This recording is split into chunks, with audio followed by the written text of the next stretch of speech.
إن شاء الله. أول محاضرة معانا الأستاذة الدكتورة عبير شعبان. طبعا يعني دكتورة عبير يعني تقدمت الصبح بما فيه الكفاية. هتقدم لنا دلوقتي محاضرة بعنوان Practical Guidelines of Molecular Testing in Breast Cancer. إن شاء الله تبقى محاضرة مفيدة وممتعة بإذن الله.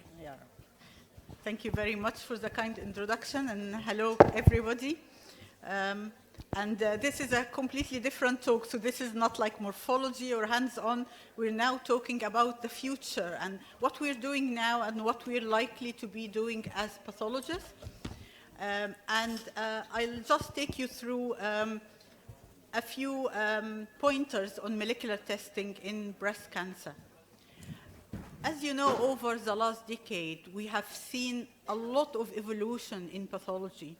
So we moved from looking at an H&E slide to adding immunohistochemistry, which was novel and fashionable at the time, to doing MDTs and being important core members to MDTs, to having cancer data sets and specific criteria to comment on in every cancer.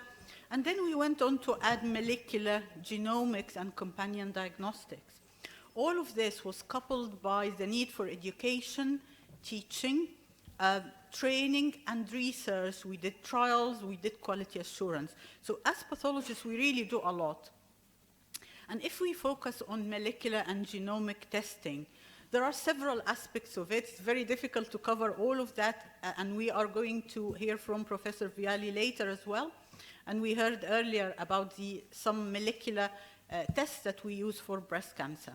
So I'm going to focus on what we actually do now in the diagnostic setting and some companion diagnostics, and we'll leave the germline mutations and genome panels later. But we actually now are redefining even all tests. So we all know the ER, PR, HER2 testing. Now we have new categories that we recognize, like the ER low positive breast cancer from 1 to 10%, the HER2 low breast cancer. So using the same test, but redefining cutoffs and identifying more molecular groups that are responding in a different way to treatment.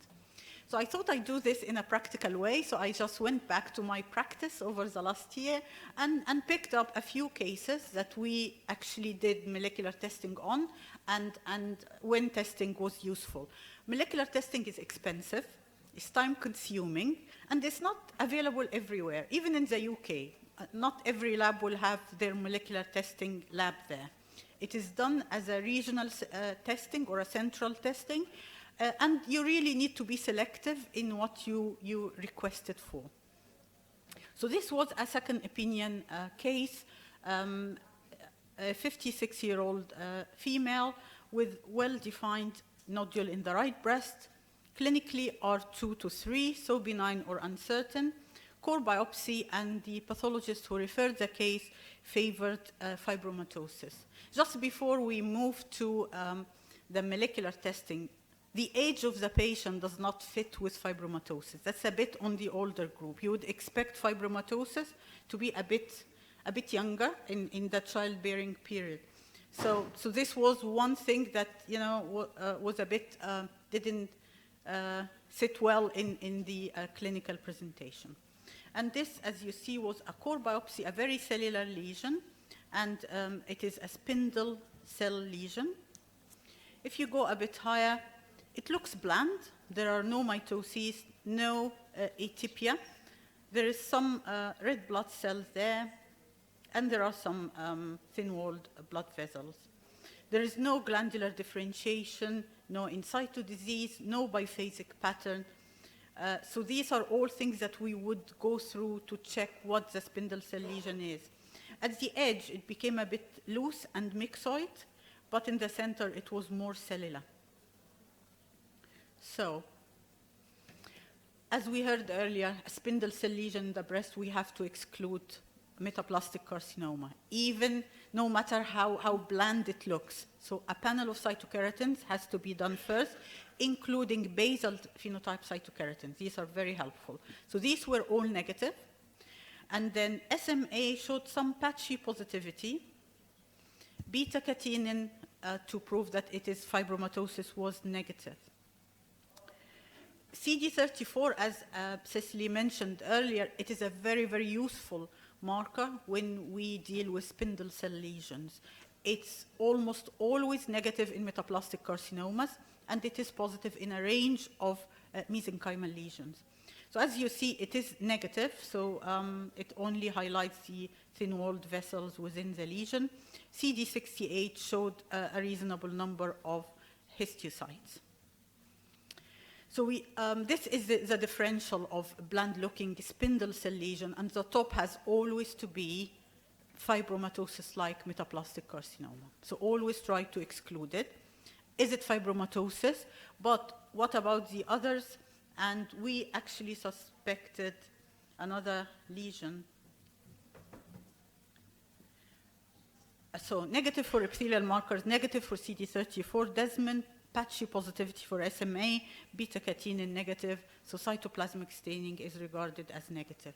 So we thought this could be actually a cellular form of nodular fasciitis, and this has a specific gene that you can test, which is the USP6 gene rearrangement. And this is done easily on fish by fluorescence in situ hybridization on the tumor tissue. And we did that, and we actually proved that it has USP6 gene rearrangement, and this likely represents unbalanced gene rearrangement. So this is the message. If you have a particular lesion, and this form was a bit cellular, so it wasn't either classic nodular fasciitis, and it didn't fit with fibromatosis, it wasn't metaplastic carcinoma. So in these tricky cases, I wouldn't do it on every case, but in a case that is morphologically difficult, you have a marker that confirms the diagnosis, and this is diagnostic of the disease. So this was a cellular form of nodular fasciitis, self-limiting disease, nothing really needs to be done. Okay. Another case, a young lady, 35-year-old, sent to us as a suspicious breast mass. That's what it looked like. So again, bland-looking spindle cell lesion with fascicles of these plump spindle-shaped cells, clearly infiltrative, so it went into fat. So it is an infiltrative lesion. As you see, these are fascicles of cells, and the background is fibrous or collagenous, and it is going into fat. There are no features to suggest malignancy, and it also infiltrated around normal mammary ducts. And sometimes with spindle cell lesions that go or infiltrate around benign ducts, it can give you a false impression of fibroepithelial lesion. So you have epithelium and you have cellular stroma, but this didn't really fit that well. We didn't have leaf-like architecture or compressed ducts, and we just had infiltration into fat and into normal mammary tissue. So, young lady, morphologically would fit with fibromatosis. We thought that it should be that. We did beta-catenin, and we only got cytoplasmic staining. So in this case, we went for molecular testing, and you can confirm fibromatosis by identifying mutations of the beta-catenin gene. And the driver mutation in CTNNB1 have been described in various tumors, and if you identify that, you can confirm the diagnosis of fibromatosis. Fibromatosis is a difficult disease. Previously, it used to be excised if it is in the breast. Now we know that it is very liable for recurrence. It's very difficult to excise it. So we discuss it in the breast and in the sarcoma MDT, and if we're happy that the diagnosis is that, we follow it up. You don't really want to accelerate excising and re-excising it, and then it becomes unresectable. So in fibromatosis, the nice nuclear staining, this is the one that you are looking for. If it is nuclear, nice, crisp like this, this is diagnostic. However, in about 20% of fibromatosis of the breast, you will get what we call aberrant expression. So you will get cytoplasmic staining or granular staining. You wouldn't get the nuclear positivity that you're looking for. And in these cases, doing molecular testing to look for the mutations of the beta-catenin gene would be really useful. Obviously, for all these cases, we would do cytokeratins as a standard. And that's what you would expect in fibromatosis. Positive for beta-catenin, if you get the nuclear expression, that's nice. If not, this doesn't exclude it. Positive for SMA and negative for CD34 and S100. So the message is you can use mutations of beta-catenin gene in difficult cases, not on every case, you don't need that, but in difficult cases, and these are usually second opinion cases that actually didn't fit with the beta-catenin negative staining. Case 3, so this was a second opinion case, a 41-year-old female with asymptomatic lump. So she felt a lump. So this is not a screen-detected cancer. She's a bit young. In the UK, we start at the age of 50. So no history of previous cancer. She had a history of right breast abscess, and her mammograms 3 years earlier were unremarkable. And imaging showed a 20 millimeters ill-defined mass, and this is the ultrasound finding for it. Core biopsy was done, and this case was diagnosed as apocrine carcinoma that was ER, PR, and HER2 negative. When the pathologist got the excision, it looked a bit odd, didn't look apocrine, so they sent it for opinion. And that's what it looked like. So this is the overall view of the lesion. Clearly very cellular lesion. Vague papillary pattern in here, in some areas, very well circumscribed, but very close to the surgical margins. Some cystic change with eosinophilic secretions. But as you see, there is a papillary pattern in here. So is it hyperplasia? Is it neoplasia? So we need to do a bit more, look carefully and do more. It doesn't look like your straightforward apocrine carcinoma as diagnosed. This is CK56, and this showed some positivity. But here, remember that you can get a mosaic appearance, mixed pattern, in hyperplasia. But this is not the expression that you would expect in hyperplasia. You want to see a mixed pattern, mosaic pattern, more than that. This only shows almost focal expression of basal cytokeratins. CK7 was strongly positive, and P63 was really interesting. It showed areas that are mimicking DCIS, but the majority of the lesion was negative. So this was invasive cancer. So then you go back and look at the morphology in more detail. And when you look at the morphology, you find that really this is a classic appearance of tall cell carcinoma with reverse polarity. So you have the colloid-like secretion there. You have the reverse polarity of the nuclei. So normally you would have these nuclei at the basement membrane. In here we have them to the surface, and here as well. And if you look, once you think of it and look for it, you actually see it repeated. And we had all the features there. So papillary, basal, had the reverse polarity, it had the eosinophilic colloid-like secretion, and had some cores with histiocytes within them as well. Then you do the more specific markers. S100 strongly positive, that's typical of this variant, and antimitochondrial antibody is strongly positive as well. These are all typical features.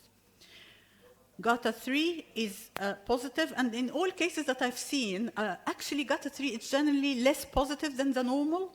I've seen a few cases, and they are always like that. The normal is really strong, and the tumor is positive, but with less intensity. But again, it confirms a breast origin. The beauty of this lesion is that it has a specific diagnostic hotspot mutation. If you identify that, you've diagnosed this category. And that's why it is now identified as a separate category in the WHO Blue Book. So that's one of the features, identify the hotspot mutations in the IDH2 gene, PR172. By the way, there is also immunohistochemistry actually for the IDH2 gene, the protein. There is immunohistochemistry which is supposed to be reliable. We don't have it at our lab, but we do have the molecular testing, which is easier and more specific than the immunohistochemistry. So you are supposed to find it in the vast majority of these cases, and it's not found in other types of invasive cancer. So it's pretty diagnostic. Mutations can be seen in other non-breast cancers, such as acute myeloid leukemia, cholangiocarcinoma, and chondrosarcoma, but not in other types of breast cancer. So these are the diagnostic criteria of tall cell carcinoma with reversed polarity from the WHO book.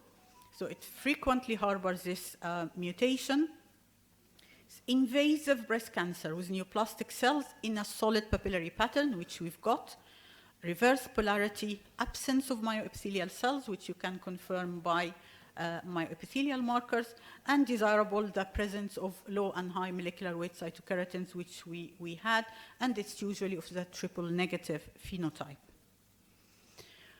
It is important to recognize it because it is an indolent form of triple negative breast cancer, as we heard earlier in the elegant talk by Dr. Shaheen, that you need to differentiate the types of triple negatives, and this is one of the good types. That is a good prognosis cancer. Majority of patients are disease-free, and they don't generally metastasize, and normally they don't even need chemotherapy, and you would certainly not recommend neoadjuvant chemotherapy for them. So the message from this case is, if you suspect this lesion, obviously look for the morphological features first. If you think that's what it is, request the molecular testing, which is diagnostic, and the IDH2 immunohistochemistry for the protein can also be used.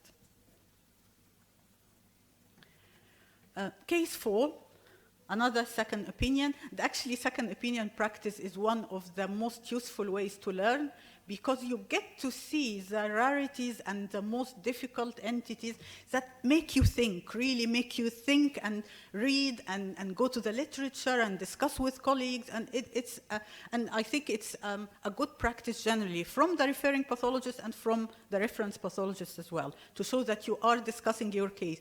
No one 100% knows everything. And if anyone says that, they are wrong. So we all learn from each other. And this is a way actually of sharing difficult cases and learning from each other.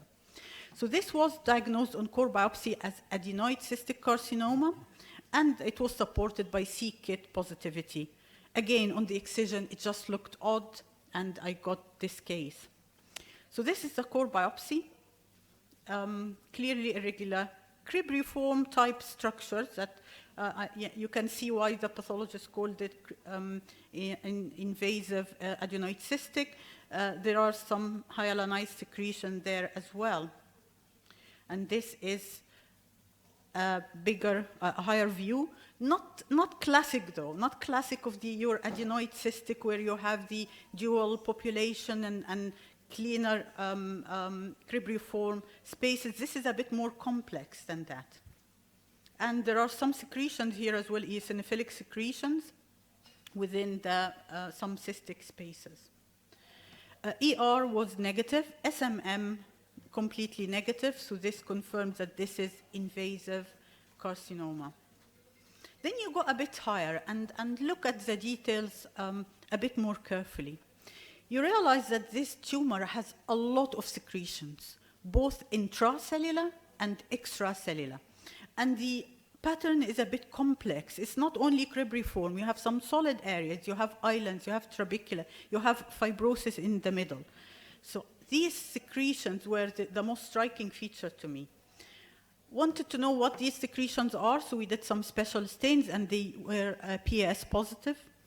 And we did GATA3, and GATA3 was positive generally. Did S100, and this was strongly positive.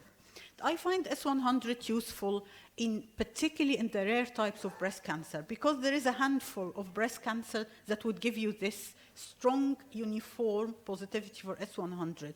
One of them is that all cell carcinoma with reverse polarity. Obviously, microglandular adenosis would give you that, but also this type, secretory carcinoma. It is generally strongly positive. Invasive no special type carcinoma can be S100 positive, but generally not that intense and uniform.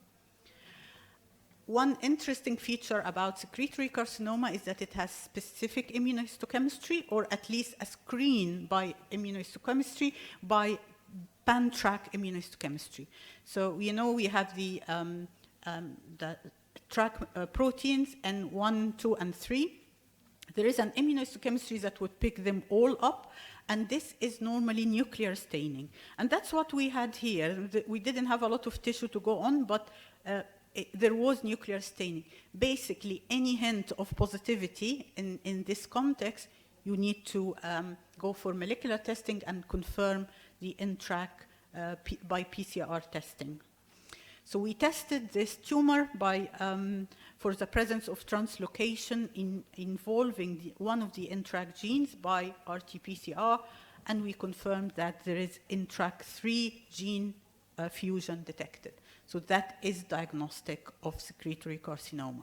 So first, morphology. Always morphology first. Think about it, because if you don't think about it, you wouldn't request a test. So morphology comes first.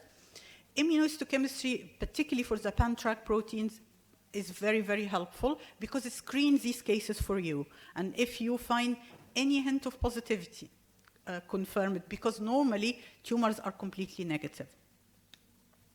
So this is a case of secretory carcinoma diagnosed specifically by the pathognomonic in-track 3 gene mutation.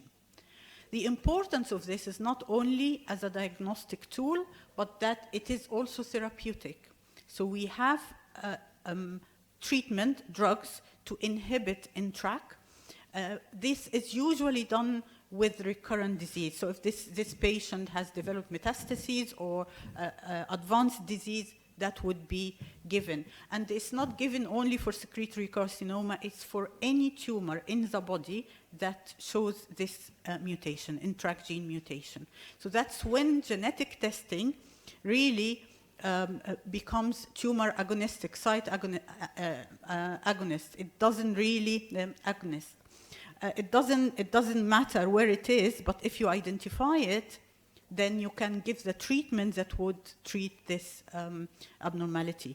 And this highlights the importance of joining molecular testing to diagnosis as we do in pathology.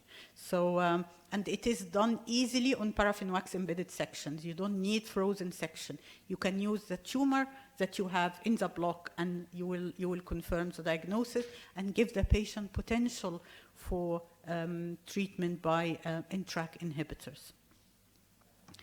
So secretory carcinoma is a rare type of salivary-like breast cancer, often triple negative, but can be low ER/PR positive. Again, one of the good prognosis triple negative breast cancer, 5 and 10 year survival, 94 and 91, and anti-in-track therapy is available for advanced disease. So the take-home message from this case is that you have a test by immunohistochemistry and molecular to confirm secretory carcinoma of the breast. These are very rare lesions. You wouldn't see it a lot, but it's important that we don't miss it, because if we miss that, we've denied the patient an option for treatment. So this was a nice case that was helpful to do molecular in. We have heard a lot, I think, about the companion diagnostics in pathology, and one of them, and most important, particularly for triple negative breast cancer, is the PD-L1 testing. And PD-L1 testing is not only for breast, as you know. There is a panel. There are loads. We're testing in many organs, and more are added, actually. So lung, GI, breast, urothelial, kidney, melanoma. Actually, recently, cervical squamous cell carcinoma as well will be tested. What's intriguing about it is that the test is specific to the drug you want to give. So you need to know what your oncologist is planning to use and test for the antibody that is matching to this. So in the breast, at the moment we have 2 tests.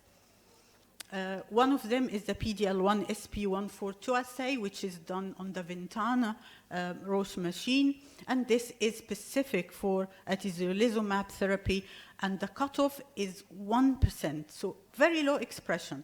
But we assess only in the stroma, as we saw earlier today.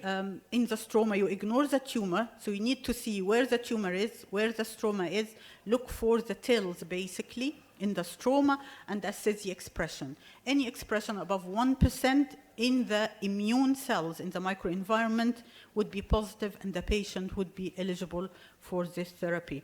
Understand that this test and this particular treatment has been withdrawn from the UK, from the US by Roche, but in the UK we use it. In Europe, it is being used. In fact, it is the first one that we do in the UK. So how we do it, we either do 2 together or do the first test first, the SP142. If negative, we move to the second test. So you can do it this way to save money, basically, instead of doing both together. The second one is the 22C3 assay, which is another way of assessing it for pembrolizumab therapy, and this assesses the expression both in the tumor and in the microenvironment. That's why it's really important that we know which test we're doing and for what, for which antibody, and how to assess it. We use what is called combined positive score, and the cutoff value is 10%. In this one, you actually assess the tumor. In the SP142, even if there is expression in the tumor, we will just ignore it. That's not accessible, okay? And this is licensed for pembrolizumab therapy. And in every tissue in the body, there is a specific antibody and a specific way of assessing it with a cutoff. So a pathologist who does all of that would probably have a table next to them, looking at which tissue it is and what cutoff they use. I do only breast, so it's easy, just 2 antibodies. And but this also emphasizes the importance of communication with your oncologist, with your clinical team, to see what drugs are available and what they want to use. For all cases, for PD-L1 testing, we have controls, cell line controls, and we also have tonsil controls. So tonsil and cell line to make sure that we get the staining. And UK NICWAS, National External Quality Assurance Scheme, is available to help you if you want an educational scheme that you can contribute to, and you have to pay, unfortunately, because they obviously provide slides and material and so on, but it is an educational one for PD-L1. At the moment it's SP142, but the 22C3 is coming soon. So we obviously, every lab that is providing this service in the UK participates in the NICWAS scheme. So some other molecular tests that are useful. There is actually a test for MIB-NFIB fusion that confirms adenoid cystic carcinoma, MDM2 amplification for well-differentiated liposarcoma as per your soft tissue pathology, and ALK for inflammatory myofibroblastic tumor. And ALK also has several clones, and you need to know which clone you're using and the specificity of each. I'm not going to cover the predictive and prognostic markers because I know they will be covered later. So how do we do it in the UK?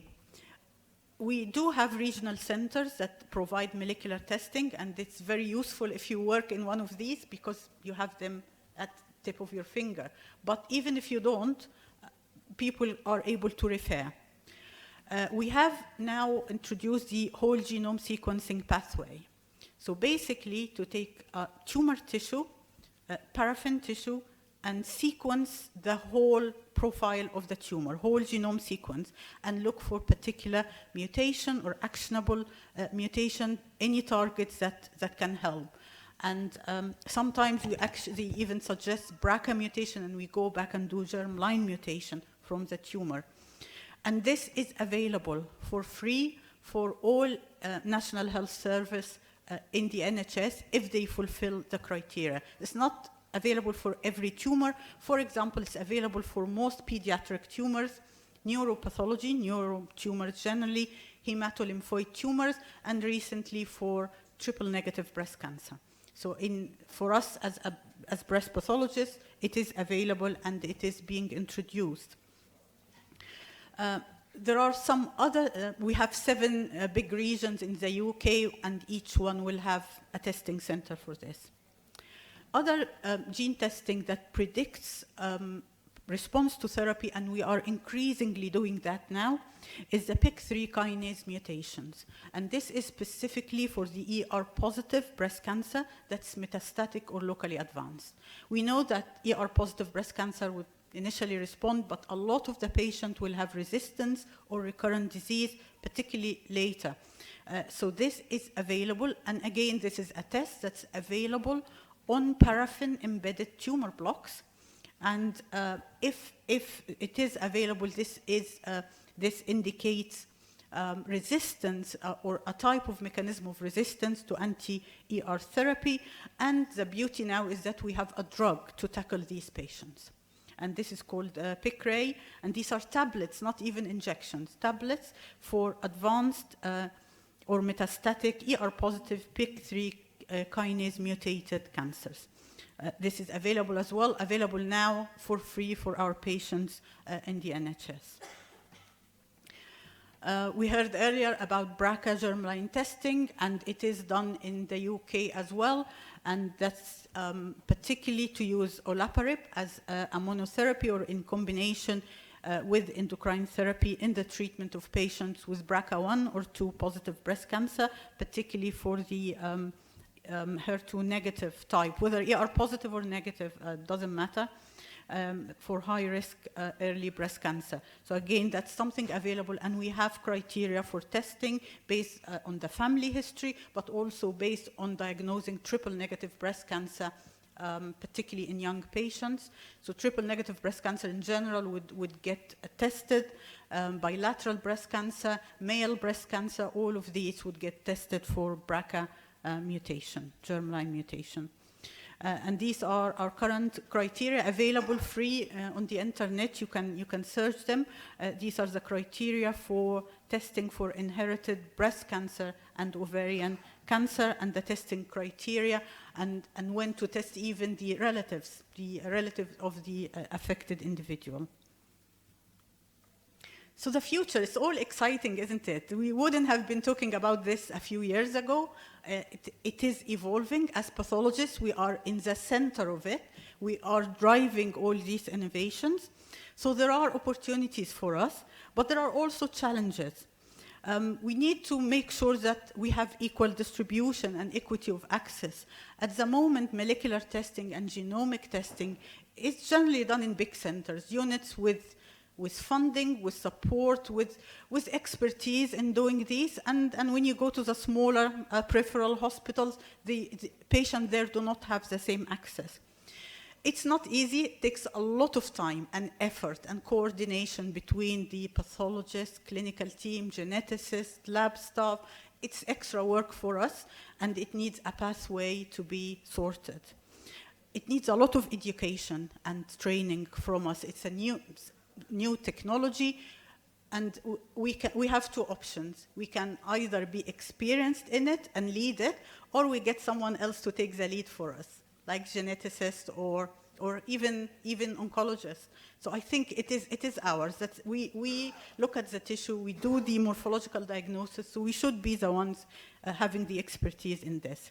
That's what we call next generation pathologists. That's our juniors, that the people who are coming in will not be a standard H&E pathologist or immunohistochemistry pathologist. It will be someone with molecular and genetic expertise who know the companion diagnostic. They will know reflex testing. They will not wait for the clinicians really to ask them to start this or set this testing. We'll know, we will see triple negative breast cancer. We would initiate PD-L1 testing. Resistant ER recurrent breast cancer, we initiate PIK3 kinase testing. So we will be the driving force for this.